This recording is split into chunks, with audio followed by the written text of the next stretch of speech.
So if you're confused over do I heal more or do I live in the end more, this video is really going to help you, because where you want to be in both worlds. You want to have a balance of what you're doing, and this video will explain it to you. Hi, I'm Amy and welcome to my channel. I'm a relationship and manifestation mentor, and this channel is all about merging spirituality and psychology so that you can manifest the relationship that you want. And in today's video, I'm going to discuss the topic of shadow work and living in the end, because people tend to swing one way or the other. And ideally, you want to be in both worlds so that you can continue to integrate and release feelings and parts of you that you didn't even know existed, and shift your state so that you're living in the end result. I think sometimes when people are consuming this content, it's difficult to see where it is that you need to go or what you need to do. Do I need to deal with my resistance? Do I ignore my resistance? Do I ignore my current circumstances and just live in the end? Or do I focus solely on healing in the hope that something changes and something happens? Now, it took me a while to be able to get this balance, because I didn't really understand that there was parts of me that I wasn't conscious of that was standing in the way of me and my desire. I didn't fully understand and appreciate that it was these parts of me that were coming up that were actually resisting the desire in the first place. And what I mean by that is that when it came to me and my partner moving in together, and when we got to a state really where we were maintaining the relationship and doing really well, prior to that, I didn't realize that there was parts of me that were really afraid of having a committed relationship. And there was many reasons for this. I mean, the big reason was that I'd been left before. I'd got divorced. My husband had left me. So obviously that would have had some sort of impact on me going into another committed relationship. Now, even though I had some awareness of this, I didn't really know how to integrate that part of me so that I wasn't listening to it so much, but I was still validating it. So I was appreciating that it was there, but I wasn't letting it hold me back from going for what I wanted. So ideally, you want a balance of this, and I'm still in this balance now. Nobody on this planet is fully healed. And my firm belief is the reason why you have a desire in the first place is so that this process can happen, is so that the unconscious parts of you, the parts of you that you don't know about, that you're not aware of, i.e. the shadow, come up so that you can shed light on them, so that you can see them for what they are. And also so that you can reintegrate that part of you that you've disowned, because I can tell you now, the parts of you that you've disowned will have some really good qualities.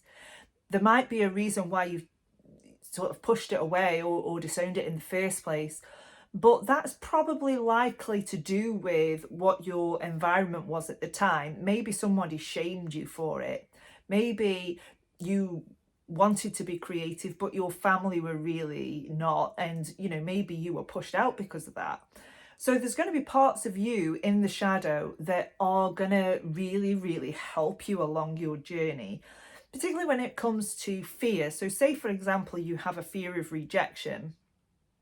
It's really important to understand that this fear is only trying to protect you. It's not trying to sabotage you in any way. It's not trying to ruin things for you. It's nothing that you particularly need to push away anymore.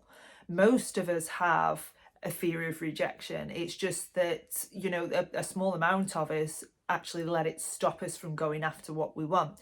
So if I take the fear of rejection as an example in terms of shadow work and going after a relationship. So say, for example, you like a specific person, you want a relationship with that specific person, but you are terrified of rejection.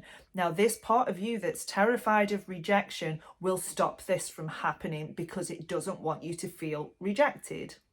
And there's a good reason for this, because when we are younger and when we are small and we don't have the cognitive function or capacity to understand why we are being rejected, we feel that quite deeply.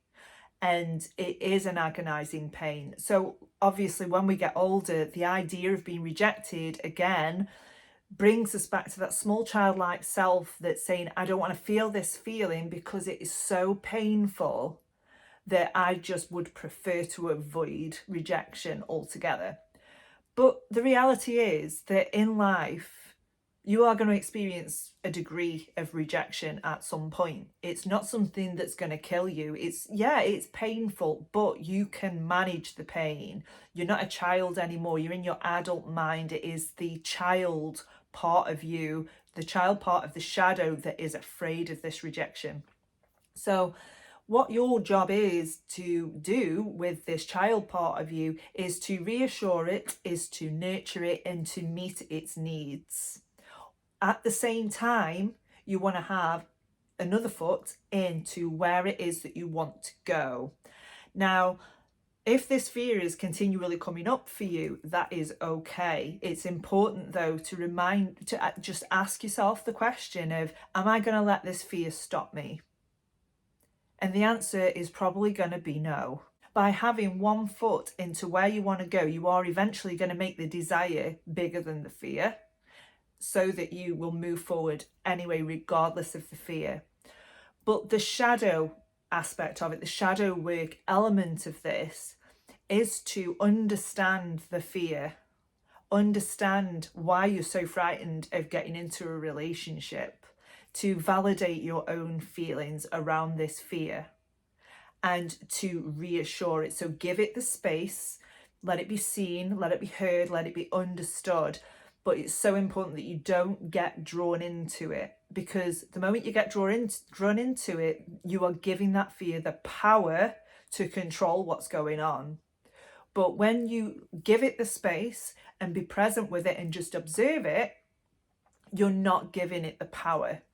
It's still there. You're not resisting it anymore. You are integrating it, and you're going to move forward anyway, regardless of the fear.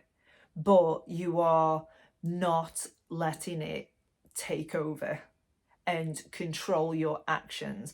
So what does this look like?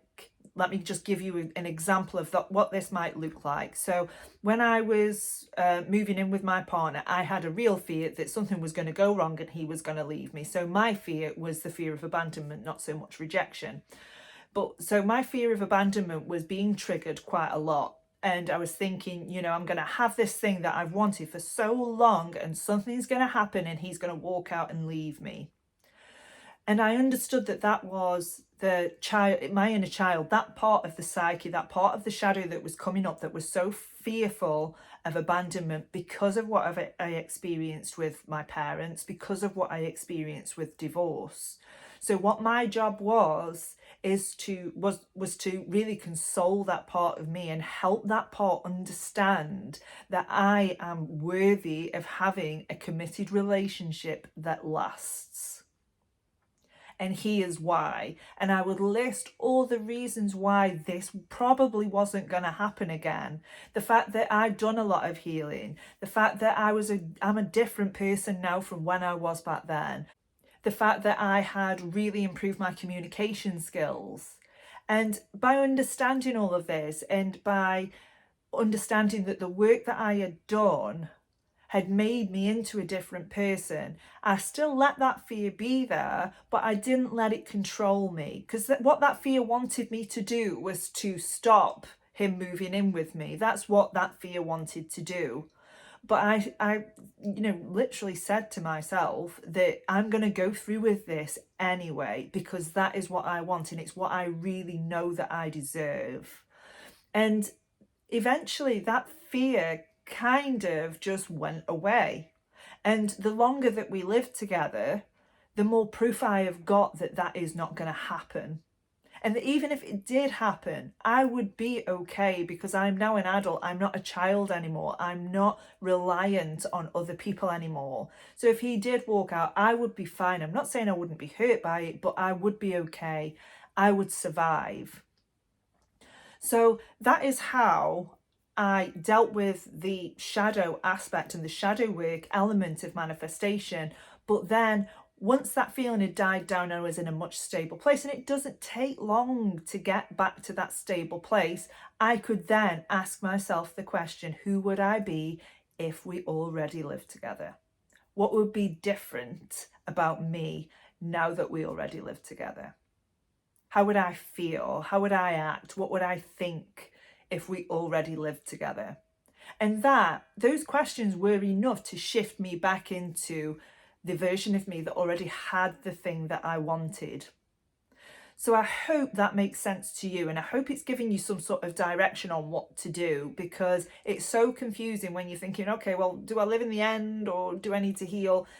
You need to do both, but equally.